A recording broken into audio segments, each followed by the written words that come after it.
एक कोट मुझे याद आ रहा है कि सत्य की शुरुआत जो है विरोध से होती है। आज किसी ने व्हाट्सएप पे भेजा था ओशो का फोटो लगा के। तो ये सत्य की शुरुआत जो है विरोध से होती है, ये ऐसे का एक टॉपिक बन सकता है। तो आप इसको चिंतन मनन करें और प्रीसा आईएएस का गूगल प्ले स्टोर से ऐप डाउनलोड करें और क्लास कल से उस पर ज्वाइन करें।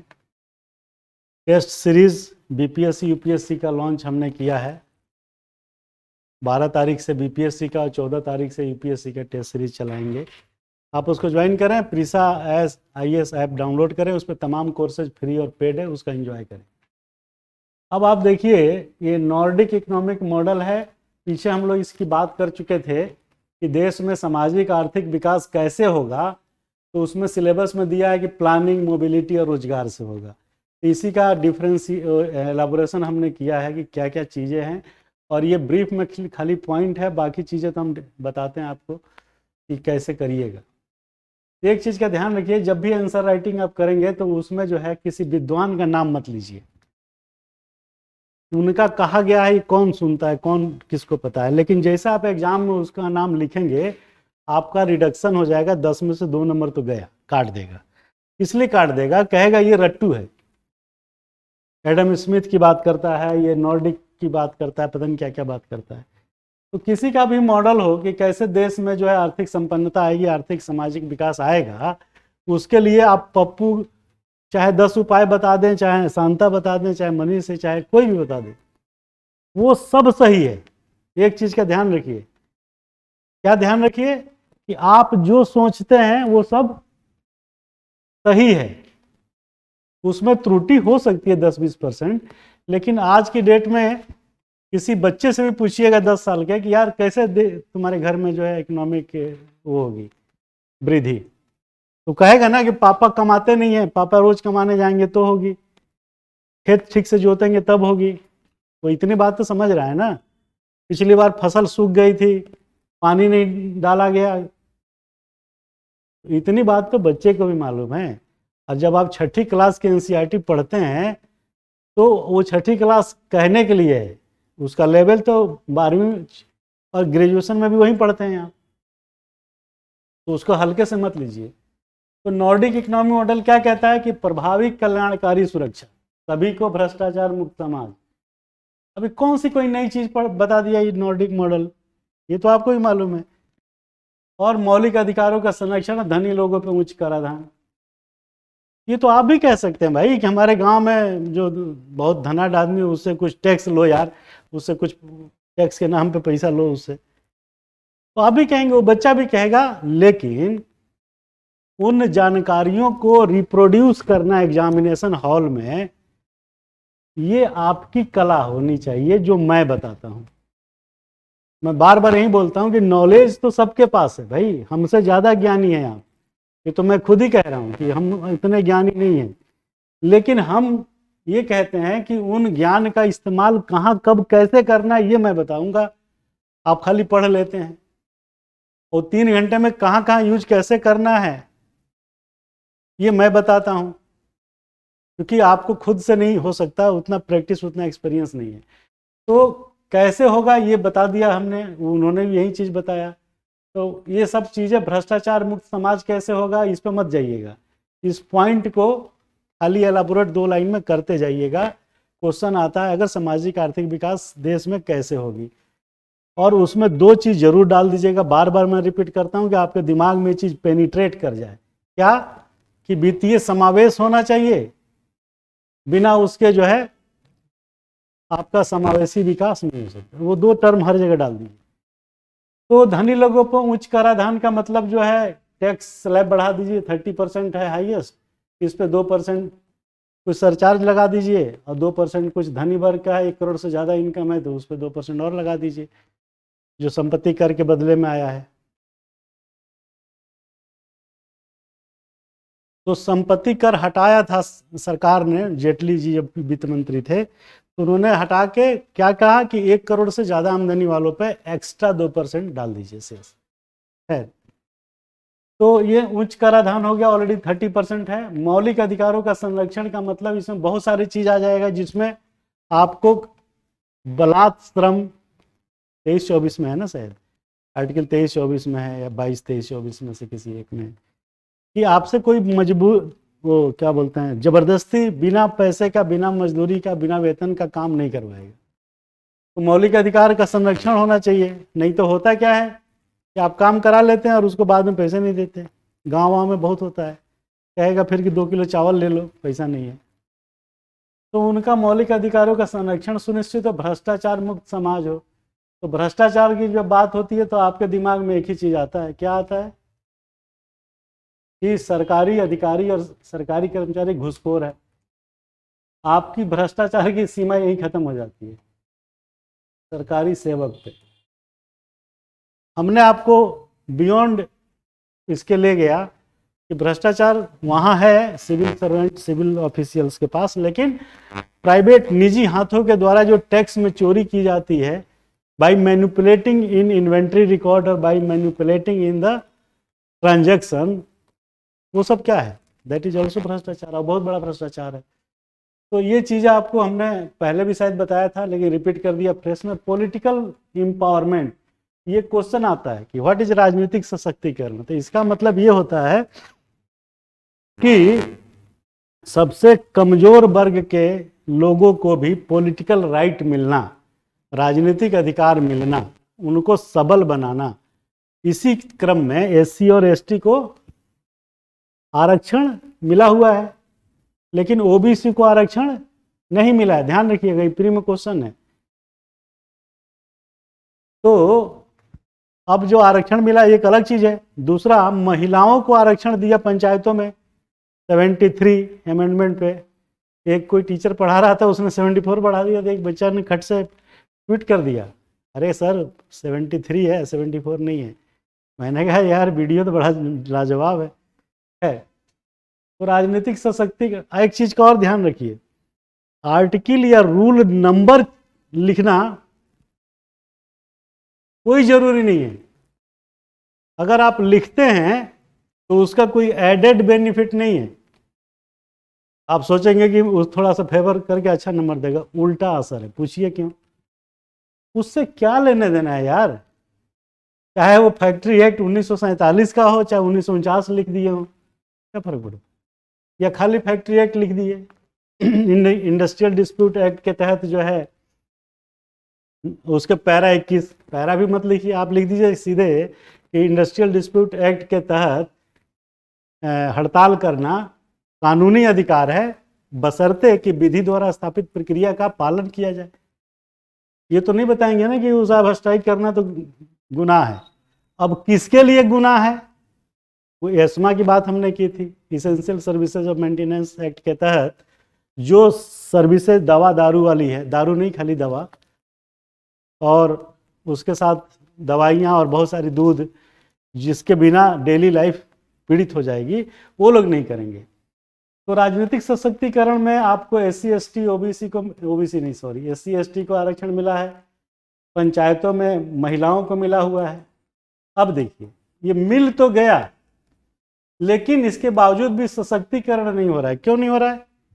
क्योंकि प्रधानपति है गांव में, मोटरसाइकिल पे लिखवाए हुए सब प्रधानपति, देख लीजिए, वही झंडा फहराने आता है। तो कैसे सशक्तिकरण होगा?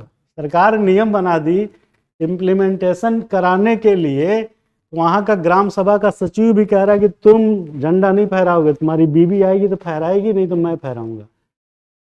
तो सशक्तिकरण कागजों में हो गया, लेकिन व्यवहारिक तौर से अभी भी नहीं हुआ। तो उसके लिए उस नियमों को सख्ती से लागू करना जो सशक्तिकरण के लिए उपयोगी हैं,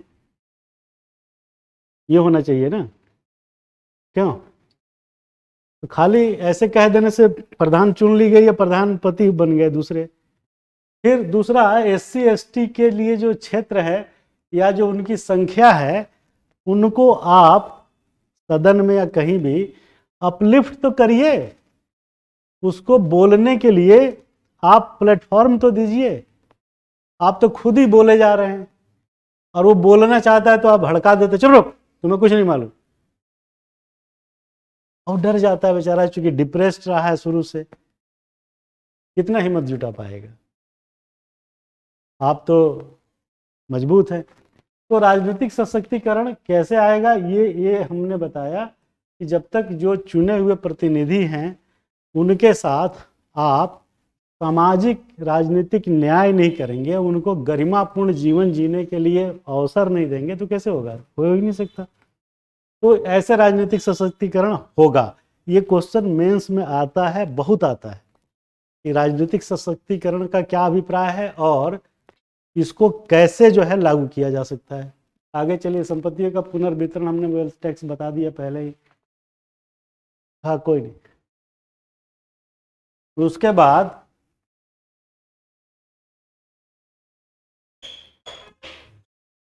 कैसे करेंगे, तो ये पहला हो गया इकोनॉमिक मॉडल, दूसरा पॉलिटिकल एम्पावरमेंट, तीसरा संपत्तियों का पुनर्वितरण, आगे है रोजगार सृजन। रोजगार कैसे सृजित होगा? देश में 2% सिर्फ स्किल्ड लोग हैं, 98% तो ऐसे ही हैं, भिक्खू लोहार टाइप के।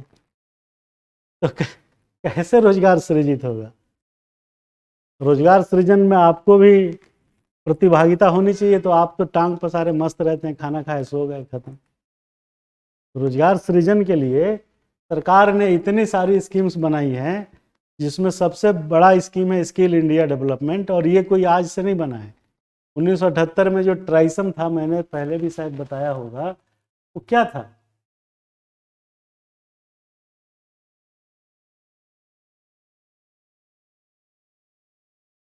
ये 1977-78 में जो ट्राइसम था, ये ट्रेनिंग फॉर रूरल यूथ और सेल्फ एम्प्लॉयमेंट। गांव के बच्चों को आईटीआई में भेज करके उसकी ट्रेनिंग कराई जाती थी, जिससे अपना वो खुद का रोजगार एस्टेब्लिश कर सके। तो सरकार आज से थोड़ा ना रोजगार सृजन के लिए तरीके बता रही है। सबको तो सरकारी नौकरी चाहिए, सबको आईएएस बीपीएससी से ही बनना है, वो तो सीमित सीटें हैं ना। रोजगार सृजन कराने का मतलब है कि ट्राइसम के साथ साथ जब एक पुराने स्कीम का ही नया रूप है skill India mission. Skill India मतलब कि आपके स्किल को डेवलप करके आपको जो है रोजगार का एक प्लेटफॉर्म उपलब्ध कराना, सीधा सा मतलब है। और स्वरोजगार को बढ़ावा देना। तो स्वरोजगार कैसे करेंगे आप? जब आप स्किल डेवलप करेंगे कोई, फिर वो स्किल डेवलप करते करते फिर आ गया फाइनेंशियल इंक्लूजन। तो वेल्थ टैक्स तक तो बात हो ही गई थी। रोजगार सृजन पे हम बोल रहे थे कि रोजगार सृजन कैसे होगा। तो ट्राइसम स्कीम थी 1978 के, इसी का नया रूप हो गया स्किल इंडिया डेवलपमेंट। और स्किल इंडिया डेवलपमेंट के तहत सरकार जो है पूरे देश में स्किल डेवलपमेंट सेंटर खोली हुई है, जहाँ पे आप फ्री में जाके पढ़ाई कर सकते हैं, सीख सकते हैं, जो चाहिएगा मिल जाएगा। और उस स्किल इंडिया डेवलपमेंट एजेंसी को सरकार पेमेंट कर देती है, और आपको 6 महीना 3 महीना जितना कोर्स डिजाइन है उतना उस विषय में कोर्स ले करके आप सक्षम हो जाते हैं। और आप जब सक्षम हो जाते हैं तो उसी फील्ड का कोई कारोबार शुरू कर देते हैं, जैसे इलेक्ट्रीशियन। हाँ हाँ हाँ, कौशल विकास योजना से आपको फाइनेंशियल इंक्लूजन मिल जाएगा। प्रधानमंत्री रोजगार योजना, देखो आ गया फिर फाइनेंशियल इंक्लूजन। वित्तीय समावेश आप लिखिए, स्किल इंडिया के तहत आप ट्रेनिंग लीजिए, सरकार वित्तीय समावेश को प्रोन्नत कर रही है। और ये वित्तीय समावेश आपको एकदम जंप कराएगा, कहेगा वाह ये लड़का बहुत विद्वान है, एग्जामिनर जो है खुश होगा, बहुत अच्छा लिखा है। अब आपने वित्तीय समावेश लिख दिया तो उसमें कैसे कैसे होगा, क्या स्कीम्स है, क्या क्रेडिट है, क्या फाइनेंशियल वो उसमें चैरिटी है, सब्सिडी टाइप का, तो आपने सब एक साथ ही खत्म कर दिया। इसीलिए बोलते हैं कि कम शब्दों में कैसे जवाब देना है। अब आप देखिए, एक शब्द लिख करके आपने 30-40 शब्द का काम 20 शब्द का तो कर ही दिया उसको। अब वो आपको अब तो समझ वित्तीय समावेश क्या है। वो तो कहेगा नहीं कह रहे यार मुझे तो मालूम ही नहीं था वित्तीय समावेश, ये भी कि नहीं कह सकता एग्जामिनर। नहीं मालूम होगा तो ढूंढेगा जरूर, मालूम होगा, ये 99.9% की गारंटी है। तो ऐसे लिखने से गागर में सागर वाली जो बात है, कम शब्दों में ज़्यादा बात कह देंगे आप। चलिए तो स्वरोजगार, ट्राइसम, स्किल इंडिया, ये सब हो गया। इसके बाद रोजगार सृजन के दूसरे क्या तौर तरीके हो सकते हैं? ये तो हो गया आपको स्वरोजगार, सेल्फ एम्प्लॉयमेंट। दूसरा, इसमें सबसे बड़ी चीज जो छिपी हुई है, काम का सृजन तो हो जाता है, ठीक है, आपने 10-20 भैंसे पाल ली, डेयरी फार्मिंग शुरू कर दी, और आपके घर में 4 लोग हैं, तो क्या करेगा वो? चारों के चारों उसी काम में जुट जाएगा। जबकि ये काम कितने लोगों का होगा? मैक्सिमम 2 लोगों का। तो आपने जो प्रच्छन्न बेरोजगारी कहते हैं, डिस्क्विस्ड एम्प्लॉयमेंट, अनएम्प्लॉयमेंट, तो यही है।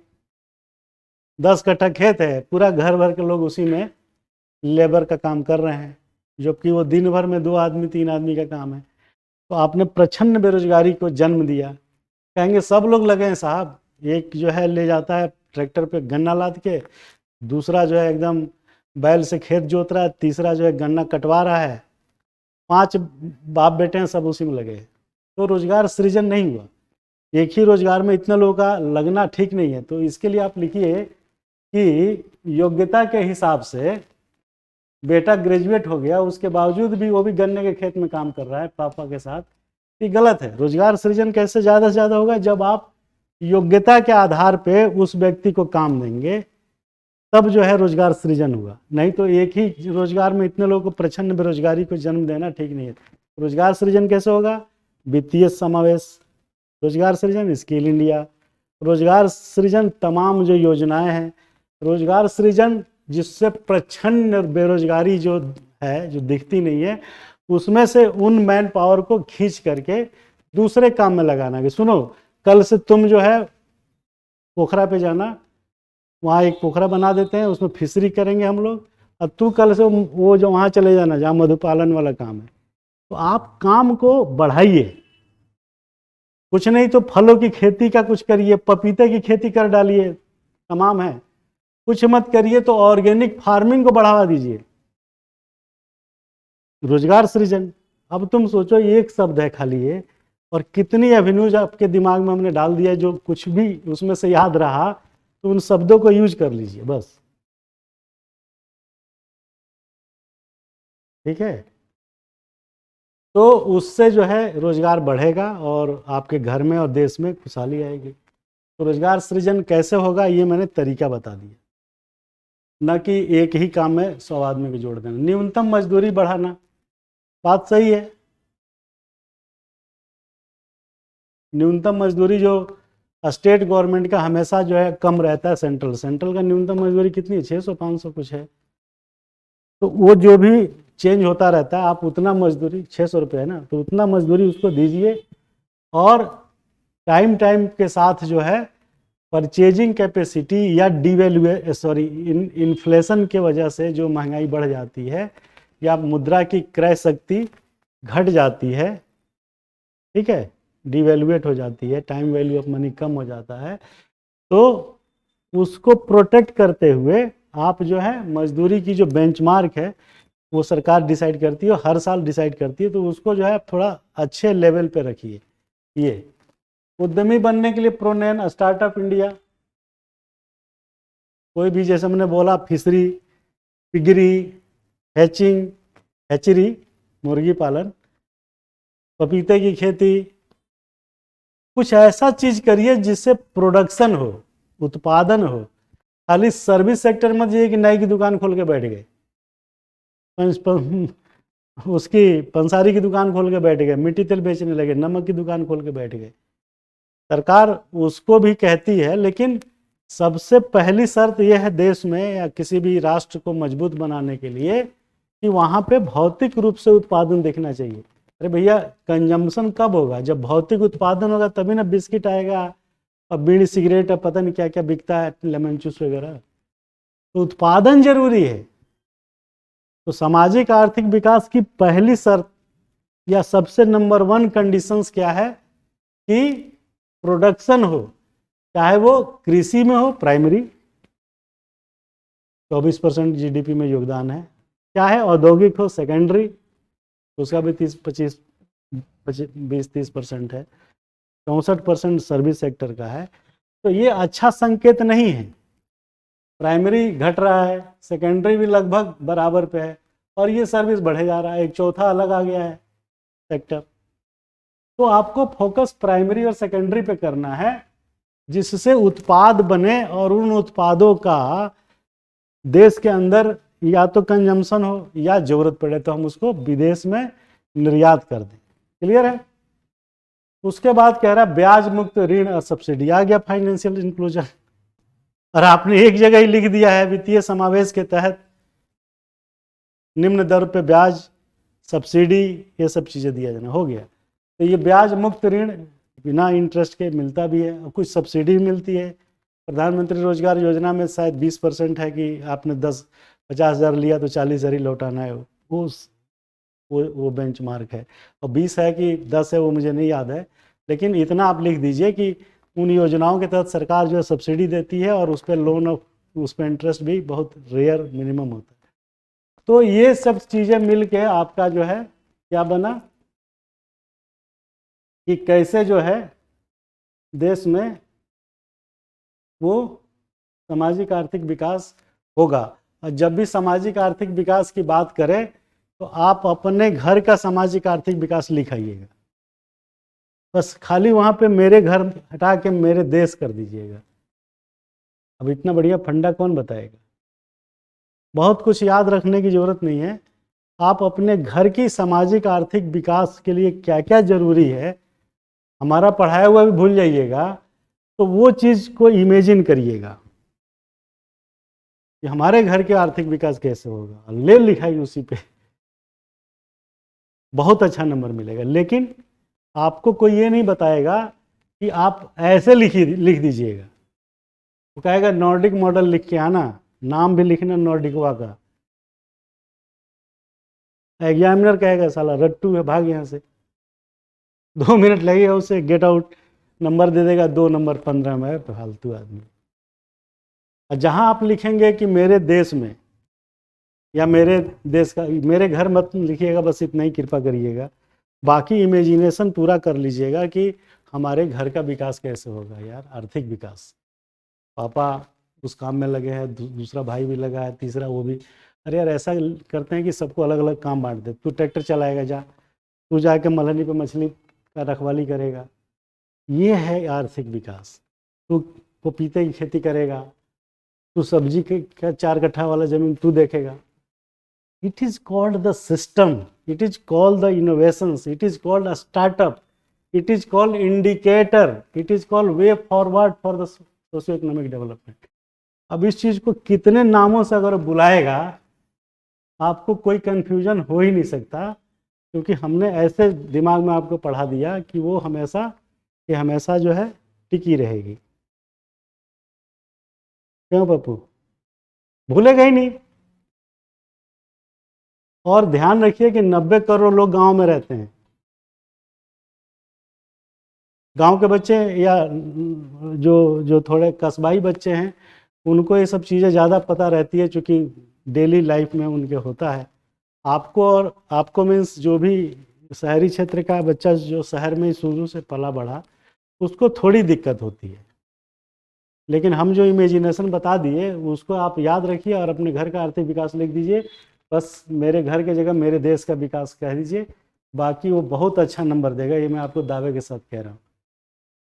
और सरकार की आलोचना मत लिखिएगा, आलोचना है भी तो बाद में कह दीजिएगा ये तो चुनौतियाँ आती जाती रहती है और ये तो इनहेरेंट, ये सब अंग्रेजी लिख दीजिएगा। अगर आलोचना भी करना है तो आलोचना कर दीजिए, लेकिन बाद में खट से पलट जाइए उसी के आगे लाइन में जो हमने बोला कि ये सब तो चुनौतियां हैं, कभी भी रही है, इतिहास गवाह है कि ऐसा होता रहा है और आगे भी होगा। तो इसलिए ये सब छोटी मोटी चीज़ें जो है विकास में बाधक नहीं है और सरकार द्वारा लाई गई योजनाओं से पूरा देश को, समाज को लाभ हो रहा है। दूसरी बात, इसी के साथ बहुत रेयर लोग बता पाएंगे जो मैं फंडा बता रहा हूँ आपको। क्या फंडा है? आप किसी साल का मेंस का क्वेश्चन उठा के देखिए, 2016 से तो मैं स्टडी कर चुका इस क्वेश्चनों का, उसमें ट्रेंड क्या है? ट्रेंड ये है कि क्वेश्चन सेटर भी वही है, तो क्या सेट कर रहा है कि देश में आर्थिक विकास की गति पहले की तुलना में काफ़ी इंक्रीमेंटली ग्रोथ हुई है। अब देखिए, अब आपका दिमाग को मैप कर दिया कि पहले गति धीमी थी, अब तेज है। क्वेश्चन ही ऐसा बना दिया। वो आप ये तो कहेंगे नहीं तुम क्वेश्चन फालतू पूछ रहे हो यार, कहाँ विकास, उतना ही है, उससे पहले इतना परसेंट था, ये कह नहीं सकते। दूसरा क्वेश्चन हो आता है कि पूर्व की तुलना में वर्तमान में जो प्रचलित योजनाएं हैं वो कितनी अच्छी है या कितनी सफल। अब देखिए, फिर बांध दिया आपको। सरकार वित्तीय समावेश के लिए विभिन्न प्रकार के जो क्रेडिट लोन दे रही है, जो माइक्रो फाइनेंसिंग की जा रही है, वो पूर्व की तुलना में बहुत ही अच्छे रैंकिंग पे है। इस टाइप के क्वेश्चन आ रहे हैं। 2016 में पास किया गया अधिनियम फलनवा, वो समाज में आर्थिक विकास को कैसे प्रमोट कर रहा है, ये क्वेश्चन है। कहने का मतलब यह है कि जो क्वेश्चन आ रहा है वो टोटल ऐसा आ रहा है जो करंट को प्रोपेगेट कर रहा है कि देखो हम जो किए हैं वो अच्छा है, पहले वाले की बेकार है। ये प्रोजेक्शन है, और वो प्रोजेक्शन क्वेश्चन में ही है। हमने कई क्वेश्चन देखा जिसमें वो क्वेश्चन ही अपने आप में गलत है।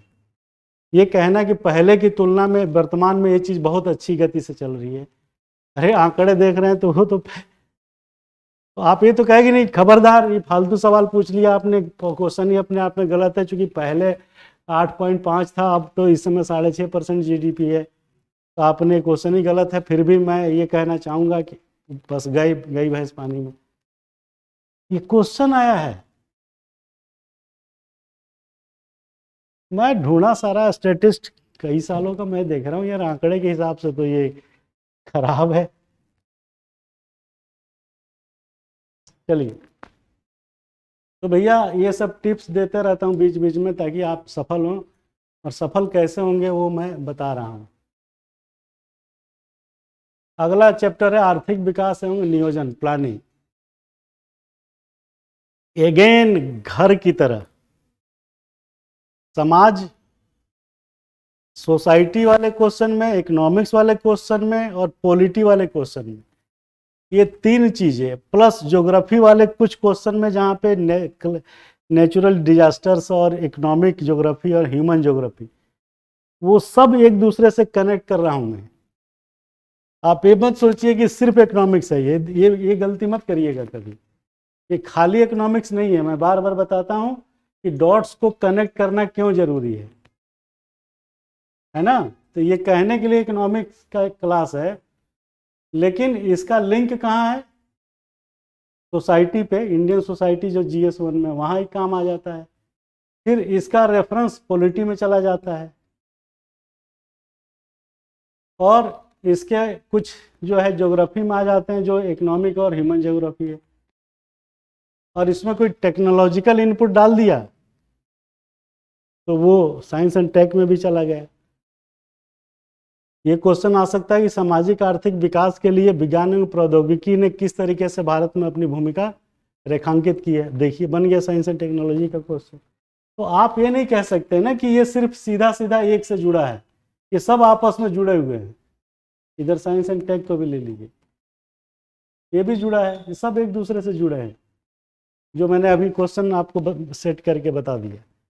और विज्ञान एवं प्रौद्योगिकी ने सामाजिक आर्थिक विकास में क्या भूमिका निभाई है, तो आप जो है साइंस एंड टेक्नोलॉजी, तो आपको पता होगा गोवर्धन योजना, ब्रीडिंग इम्प्रूवमेंट योजना। और योजना का पूरा नाम नहीं आया तो कम से कम इतना तो याद आएगा ना कि गवर्नमेंट ने जब ब्रीडिंग आर्टिफिशियल इंसेमिनेशन, कृत्रिम गर्भाधान को प्रमोट किया है सरकार ने, उसके लिए जो वैक्सीन, उसके लिए जो इंजेक्शन है वो साइंस एंड टेक्नोलॉजी ने दिया। अगर ऑर्गेनिक खेती हो रही है तो उसमें इनपुट जो है साइंस एंड टेक्नोलॉजी का है, ऑर्गेनिक फार्मिंग है कि नहीं। रेन हार्वेस्टिंग करना है, साइंस एंड टेक्नोलॉजी ने बताया कि कैसे होगा। साइंस एंड टेक्नोलॉजी ने बताया कि कार्बन एमिशन कम करने से कैसे जो ऑर्गेनिक खेती को बढ़ावा मिलेगा। साइंस ने बताया कि ये ड्रिप इरिगेशन क्यों जरूरी है। तो साइंस एंड टेक्नोलॉजी ने तमाम तरीके के सैटेलाइट भेज करके वहाँ से 5G चलवा रहा है, और गांव गांव में बदलाव आ रहा है। साइंस एंड टेक्नोलॉजी, मानसून की पूर्वानुमान करना, फोरकास्ट करना, साइंस एंड टेक्नोलॉजी। मछली पालन करने वाले, मछली मारने वाले शहर समुद्र के अंदर कहाँ तक जा सकते हैं, उसके आगे ना जाए, साइक्लोन आने वाला, साइंस एंड टेक्नोलॉजी। एनर्जी उत्पादन, climate change, science and technology. तो आप सब्जेक्टों को अलग अलग पढ़िए, लेकिन उन पढ़ने के साथ ही डॉट्स जो हम बता रहे हैं इसको मिला लीजिए। तो अब आप कंफ्यूज होते रहेंगे कि विज्ञान और प्रौद्योगिकी के कारण आर्थिक सामाजिक विकास कैसे देश में हो रहा है। अब कहिएगा ले बेटा, अभी ये तो साइंस एंड टेक्नोलॉजी और इकोनॉमिक्स दोनों मिला के पूछ रहा है। तो ये डॉट्स को कनेक्ट करना ज़्यादा जरूरी है। पढ़ाने के साथ साथ ये चीज़ बताना ज़्यादा जरूरी है कि आपको शुरू से दिमाग में घुस जाए। अल्टीमेटली मेरा फोकस होता है आपको ये बताना कि how to write your answer in 3 hours in the examination. Ultimate purpose तो यही है ना। मुझे 195 नंबर दिया था इंटरव्यू में, सोचो 300 का था, तो कुछ देखा होगा ना। तो कहने का मतलब ये है कि आप इन सब चीज़ों को क्लास में ही समझ सकते हैं। पढ़ने के लिए थोड़ा बहुत आप पढ़ लीजिए, वो मना नहीं कर रहे, लेकिन इतना डायमेंशन से आपके दिमाग को हमने ओपन कर दिया, फिर लास्ट में बंद करते हैं कि आप भूल ही नहीं सकते। आगे चलिए। तो प्लानिंग जो है, आप जानते होंगे कि प्लानिंग कई तरीके से होती है। 1 डे प्लानिंग, 1 साल की प्लानिंग, 5 साल की। अगेन घर पे आ जाइए आप। घर पे मैं आपको बार बार इसलिए ला रहा हूं कि आप भूलेंगे नहीं।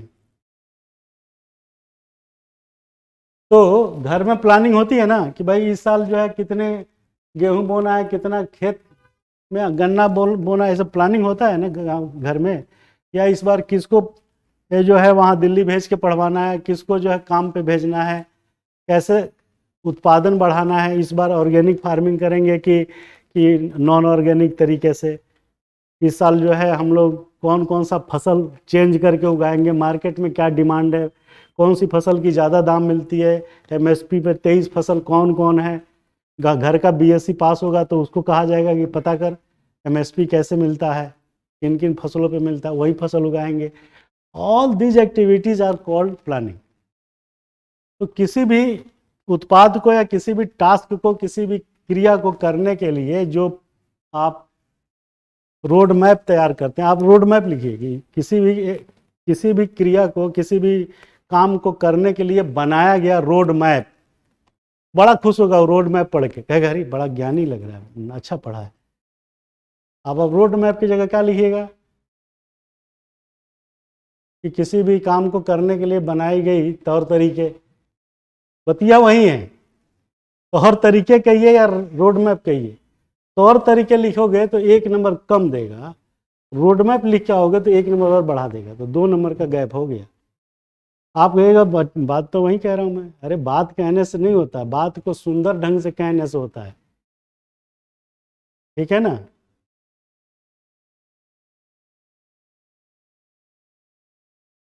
तो खाली ये लिख देना कि प्रिय पिताजी सादर प्रणाम, और ऐसे चिट्ठी लिखते थे, उसको अगर आप प्रिय पिताजी की जगह लिखेंगे पूज्य पिताजी चरण स्पर्श, बतिया तो दोनों सेम है भाई। लेकिन कौन अच्छा लगा आपको सुन के, खुद बोलिए। बाद वाला ना। तो जो चीज़ एग्जामिनर को फील देगी, जो चीज़ एग्जामिनर के दिमाग को पेनिट्रेट करेगी कि ये बंदे में दम है यार, इसको सेलेक्ट करो, बे इंतहा नंबर दे देगा, कहेगा 8 नंबर दो इस सब्जेक्ट, इस सवाल पे। छोटी मोटी बात थोड़े ना है भाई, आपको तो इम्प्रेस करना है किसी को, किसको, एग्जामिनर को। कैसे इम्प्रेस करेंगे? ये सब तरीके जो मैं बता रहा हूँ ऐसे करेंगे, उसको लगना चाहिए कि मौलिकता आपकी अपनी है। अदरवाइज क्या होगा, कहेगा सब ढाक के 3 पद, सब ऐसे ही हैं ससुरे सभी, आपको अलग से क्यों नंबर एक्स्ट्रा देगा। हमारे साथ एक दाताराम जयपुर के थे, एसडीएम थे पहले, पहले का भी एसडीएम, अब तो प्रमोट हो गए। मेरे साथ इंटरव्यू दिए, उनको दिया 40 नंबर 300 में। इंटरव्यू 300 का होता था पहले ना, कि 250 का, जो भी हो। मुझे दिया 195। सबसे पहला फ़ोन उस दाताराम का जयपुर से आया, अरे शाह जी यार तुम सेलेक्ट हो गए हो यार। मैंने कहा मजाक करने के लिए हमें मिले हैं। उसको पहले रिजल्ट पता चल गया, बोला तुम्हें रेवेन्यू सर्विस मिल जाएगा, इनकम टैक्स ये वो। हमने कहा तुम्हारा? कह रहा यार 40 नंबर दिया है साला, कहाँ सिलेक्शन होगा। तो मैंने उससे कहा कि तुम बुरा मत मानना, मेरी नज़र में भी तुम 40 के लायक ही हो भाई। बोला ऐसा क्यों, ऐसा ऐसा क्यों यार, मैं तो एसडीएम मुझे राजस्थान एडमिनिस्ट्रेटिव सर्विस में। मैंने कहा ठीक है तुम एसटी में थे, ठीक। तो बोला ऐसा क्यों, तो मैंने उसे यही चीज़ बताई जो आपको आज बता रहा हूँ। मैंने कहा दाताराम भाई आप लिखते तो सही हैं, शब्दों का चयन आपका ठीक नहीं है। क्योंकि मैंने आपकी कॉपी देखी है, एग्जाम की कॉपी नहीं, नोट्स की। आप देशज भाषा में लिखते हो, देसी भाषा को इस्तेमाल करते हो, औपचारिक भाषा नहीं है देसी। आप अपने घर में मम्मी पापा दोस्तों में हा ठीठी करिए, देशज विदेशज अपभ्रंश जो भाषा बोलनी है, लेकिन ये एग्ज़ाम है, मेंस का एग्ज़ाम है, उसमें लिखना है। तो आपकी भाषा कैसी होनी चाहिए, औपचारिक होनी चाहिए। क्लियर है। और औपचारिक कैसे होगी, जो मैं बोल रहा हूँ, जो मैं सेंटेंस आपके सामने प्रस्तुत कर रहा हूँ, ये सब औपचारिक भाषा है। मैं ये भी कह सकता था कि जो जो जो जो जो जो जानकारी आपके सामने पेश कर रहा हूँ, पेश करना जो है देसी है, और पेश करना मोहतरमा एक गाना पेश करो। ये कोई नहीं कहेगा मोहतरमा आप एक गाना प्रस्तुत करो, हैं। डांस ड्रामा में भी लोग यही कहते हैं कि भाई एक एक नगमा पेश कर दिया जाए। तो आप एग्जाम में लिखेंगे कि मैं ऐसे पेश कर रहा हूँ कि जगह प्रस्तुत करना लिखिए, रोड मैप लिखिए, औपचारिक भाषा की तरफ बढ़िए। ये लिखिए, देखिए इसमें हमने लिखा है, ये मैंने खुद लिखा है, एक प्रक्रिया जिसके द्वारा सरकारी संस्थाओं द्वारा महत्वपूर्ण आर्थिक निर्णय लिया जाता है, उसको बोलते हैं प्लानिंग। अब इसी को आप लिखिएगा कि ऐसे काम जिससे जो है जिससे कोई भी विभाग या कोई भी घर परिवार आर्थिक प्लानिंग करता, कुछ ऐसे ही लिख दीजिएगा, तो दोनों में फर्क आ जाएगा। तो इंग्लिश के बजाय हिंदी में जो 2-4 वर्ड्स होते हैं वो क्या होते हैं, उसको याद रखिएगा एग्जाम के लिए। रेखांकित करता है, आउटलाइन, ये शब्द को आप यूज करिए, इसका मतलब जो है आउटलाइन होता है, रेखांकित करता है, परिलक्षित करता है, रिफ्लेक्ट करता है। तीसरा टर्म आप सीख लीजिए, कहीं भी यूज कर दिए, युक्ति युक्त।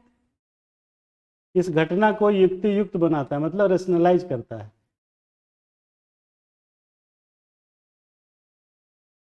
ठीक है। तो इस टाइप के शब्दों का रोड मैप,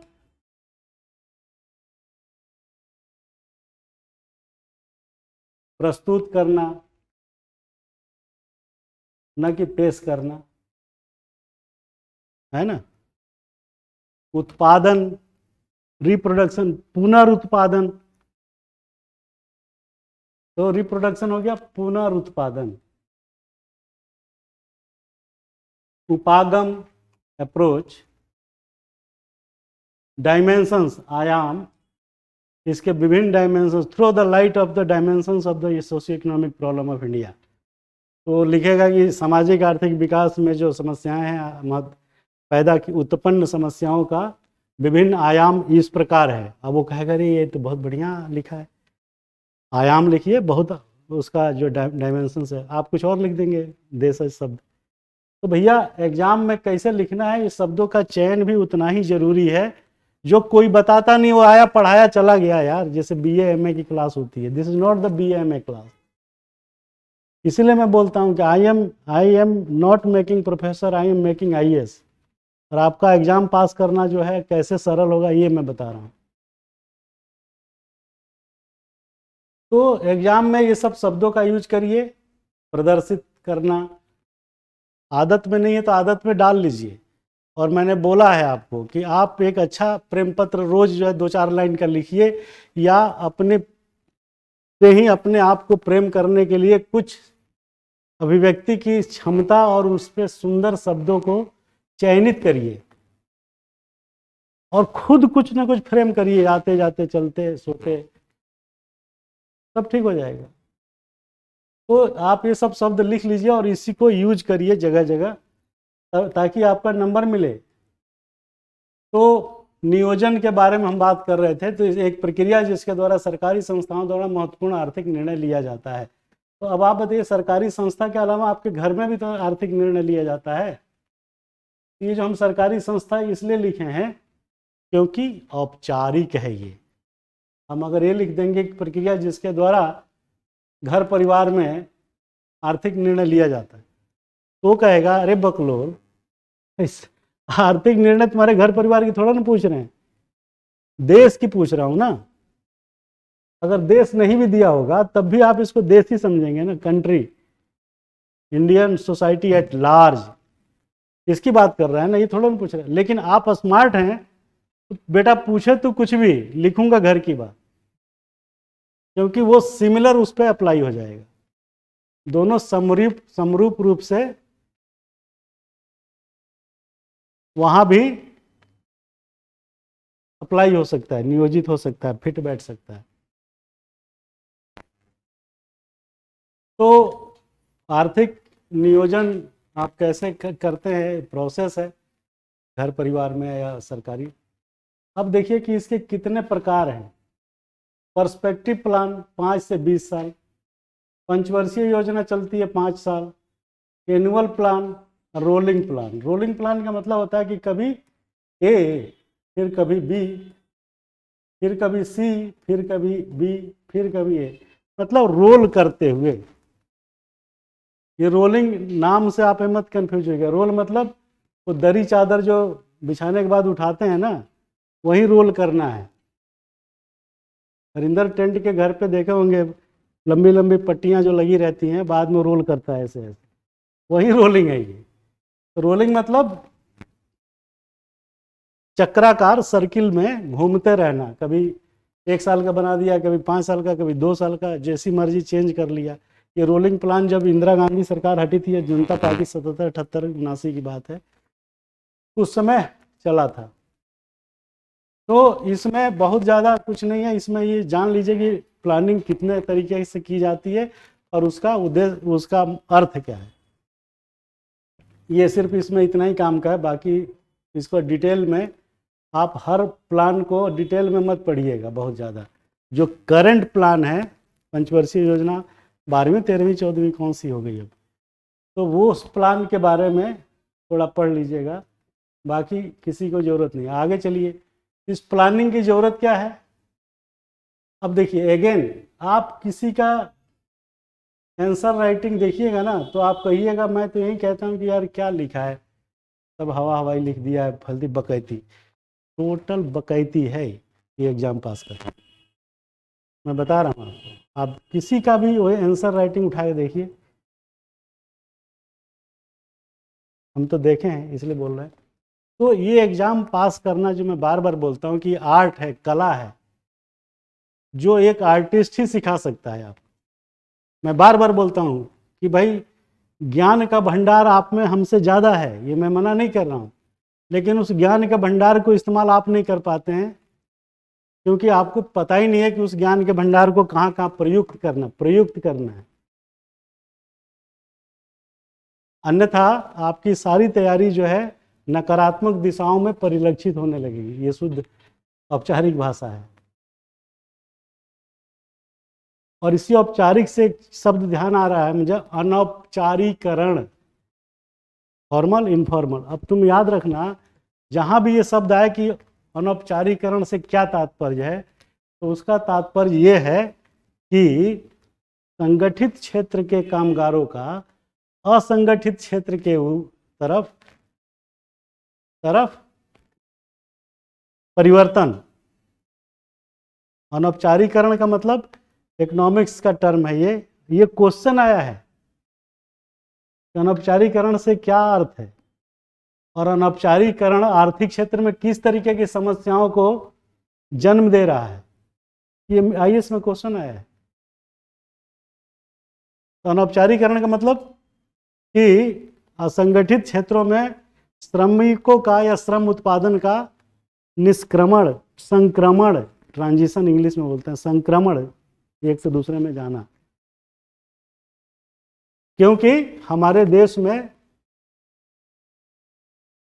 अनस्किल्ड, अकुशल कर्मियों की संख्या बहुत ज़्यादा है, इसलिए वो जो है ऑर्गेनाइज सेक्टर की तरफ बढ़ रहा है। क्यों? क्योंकि ऑर्गेनाइज सेक्टर जो है वो बहुत ज़्यादा काम उत्पादित नहीं कर पा रहा है। अनौपचारिक सेक्टर क्या है? ये कोचिंग चल रहा है, 10 आदमी एम्प्लॉय अनऑर्गेनाइज सेक्टर हो गया। कल को हम कहेंगे अरे तुम जाओ यार, दूसरे को रख लेंगे। अनऑर्गेनाइज ये जो है, याद रखिएगा, अनौपचारिकरण, इंफॉर्मेशनलाइजेशन। तो आर्थिक विकास सर्व समाज के, देखो फिर आ गया यहाँ समावेशी विकास। ये पूरे सिलेबस में कहीं भी घुस जाएगा ये। अब क्या मतलब है इसका यार? सीधा सा मतलब है आर्थिक विकास सर्व समाज का। अब ये ऐसे शब्द यूज करिएगा, ये नहीं कि आर्थिक विकास सभी लोगों का, सर्व समाज का, अच्छा लगेगा। तो आर्थिक विकास सर्व समाज का क्या मतलब है? वही जो पहले हम 10 बार बता चुके, फाइनेंशियल इंक्लूजन, ये देखो दूसरे में आ भी रहा है। और दूसरा जो है इंक्लूसिव ग्रोथ। तो ये चीज़ हम पढ़ा चुके हैं, इसमें कोई दो राय नहीं है। कैसे सर्व समाज का होगा? ये दोनों से मिलकर होगा। दूसरा कह रहा है कि प्लानिंग करने के पीछे जो मंशा है, उद्देश्य है आर्थिक विकास सर्व समाज का, उसके बाद देश की वित्तीय मजबूती, फॉरेन एक्सचेंज को ज़्यादा से ज़्यादा अपने पास होल्ड करना, देश की जीडीपी को बढ़ाना, देश की जीएनपी को बढ़ाना और दूसरे देशों पे वित्तीय निर्भरता को कम करना। ये है देश की वित्तीय मजबूती। आप ये लिख दीजिए कि ऐसा करने से देश की वित्तीय मजबूती होगी। तीसरा, गरीबी से मुक्ति। ये प्लानिंग क्यों की जाती है? क्योंकि जो पॉवर्टी है, जो गरीब लोग हैं, उनकी संख्या घटे। कैसे घटे? तो अगेन प्लानिंग। हर साल के बजट में उनके लिए जो विभिन्न कल्याणकारी योजनाएं दी जाती है, जितना हम बकबक करते रहते हैं, वही सब चीज़ है। गरीबी से मुक्ति मिलेगी। संसाधनों का दोहन, अब इसमें देखिए कई चीज़ आएगा। आप खाली इसको लिख करके ये खाली लिख दीजिए, संसाधनों का दोहन के तहत, संसाधनों का दोहन लिखिए, फिर लिखिए जैसे एसेट मोनेटाइजेशन, हिंदी में संपत्ति मुद्रीकरण। आपको अगर हिंदी ध्यान ना आए तो आप एसेट ए लिख दीजिए, वो खुश होगा, बजाय इतनी शुद्ध हिंदी लिखने के। या इंग्लिश में ही वर्ड लिख दीजिए एसेट मोनेटाइजेशन, वो खुश होगा। रेदर देन बहुत ज़्यादा आप हिंदीकरण करेंगे तो मज़ा नहीं आएगा, क्योंकि डेली जो बोलचाल की भाषा इंग्लिश में टर्मिनोलॉजी यूज होती है, वो आप उसको आसानी से यूज कर सकते हैं। इवन रोमन लिपि में कर सकते हैं, उसके लिए मनाही नहीं होती। आप ये मत सोचिएगा कि हिंदी माध्यम का हूँ तो यार हिंदी में नहीं लिखूंगा तो गड़बड़ हो जाएगा, ऐसा नहीं है।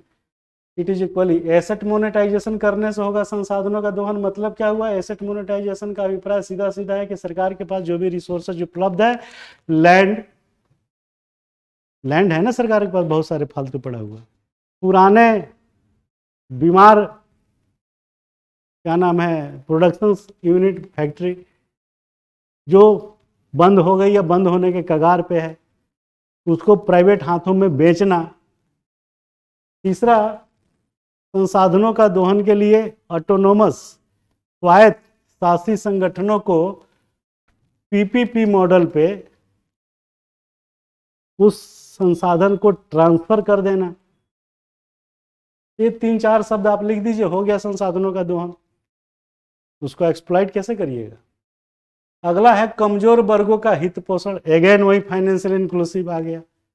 कमजोर वर्गों का जब बात करें तो ये सर्व समाज, और इसमें फर्क ये है कि कमजोर वर्ग में हम 2-3 चीज़ों को लेते हैं, जो बीपीएल है और जो टारगेटेड पीडीएस में है, जिनको अनाज 5-6 करोड़ जो भूखे रह जाते हैं एक टाइम का, वो लोग हैं कमजोर वर्ग। तो दोनों में फर्क हो गया। अब प्लान आउटले मतलब क्या है, ये देखिए, ये टेक्निकल टर्म है। प्लांट आउटले का मतलब हुआ कि सरकारी बजट में, वित्तीय बजट जो पेश होता है, उस बजट में धनों का, मनी का, धन का आवंटन, अलॉटमेंट किस सेक्टर में कितना परसेंट जो है पैसा देना है, दैट इज प्लान आउटले। तो बजट में इसका आवंटन होता है। क्या क्या आवंटन होता है कि शिक्षा पे कितना परसेंट जाएगा, रोजगार पे कितना परसेंट जाएगा, डिफेंस रक्षा पे कितना जाएगा, है ना, सिक्योरिटी पे कितना जाएगा, मिलिट्री पे कितना जाएगा, हेल्थ पे कितना जाएगा, ये सब जानने के लिए प्लान आउटले बनाया जाता है। प्लान आउटले में सरकारी बजट में प्रत्येक गतिविधियों को सुचारू रूप से चलाने के लिए उन क्षेत्रकों में, उन सेक्टर्स में, क्षेत्रकों लिखिए, उन क्षेत्रकों में धन का पूर्व आवंटन, दैट इज प्लान आउटले, खत्म। और देखिए ये मैंने लिखा है युक्ति युक्त आवंटन या आह्वान, आवंटन है, सॉरी, आवंटन। युक्ति युक्त आवंटन का मतलब क्या हुआ, इसको थोड़ा ठीक से समझ लीजिएगा।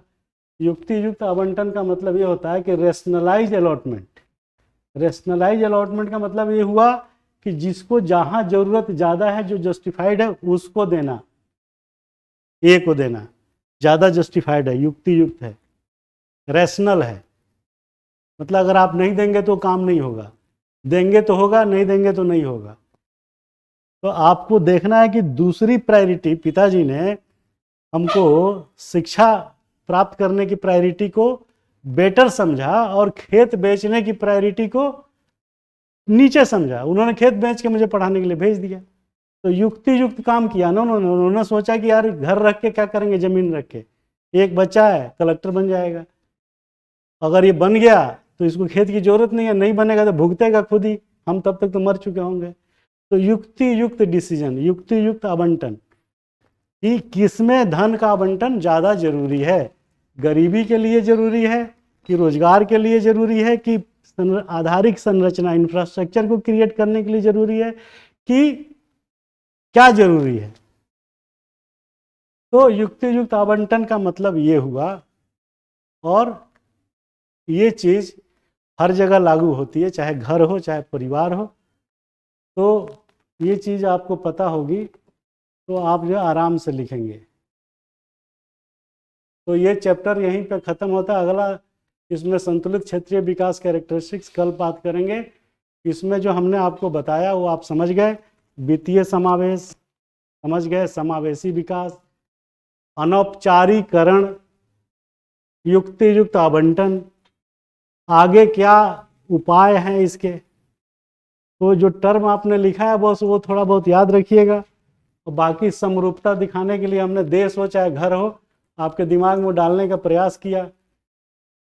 तो इस तरीके से प्लानिंग करके समाज और अर्थव्यवस्था का विकास हो सकता है। Thank you very much. फिर मिलेंगे। और आपको याद दिला दें कि प्रीसा IAS का ऐप डाउनलोड कर लीजिए और उस पर पेड क्लासेस में आइए, क्योंकि कल से हम उस पर ट्रांसफ़र हो रहे हैं, क्योंकि वहाँ हमारी संख्या बहुत ज़्यादा हो गई है। वो गेट खोलना हमारे लिए ज़रूरी है। 350 उस पर जो है लोग जुड़ चुके हैं, तो आप 351वां होंगे, 52वां होंगे, और उनके लिए हम अभी इस क्लास को उस पर स्विच ओवर करेंगे कल से। और यहाँ यूट्यूब पे सिर्फ ब्रीफ में आपको हम कुछ टिप्स देते रहेंगे। तो क्लास ज्वाइन करने के लिए प्रीसा IAS का ऐप डाउनलोड कर लीजिए और सब्सक्राइब कर लीजिए, ताकि कल से आपको ये ज्ञान और तरीका एग्ज़ाम पास करने का, न कि प्रोफेसर और इंटेलेक्चुअल बनने का, हमसे लीजिए। और 66% 2/3 गारंटी के साथ कि क्वेश्चन वही आएंगे प्री और मेंस में जो हमने पढ़ाया, ये वादा है। Thank you very much.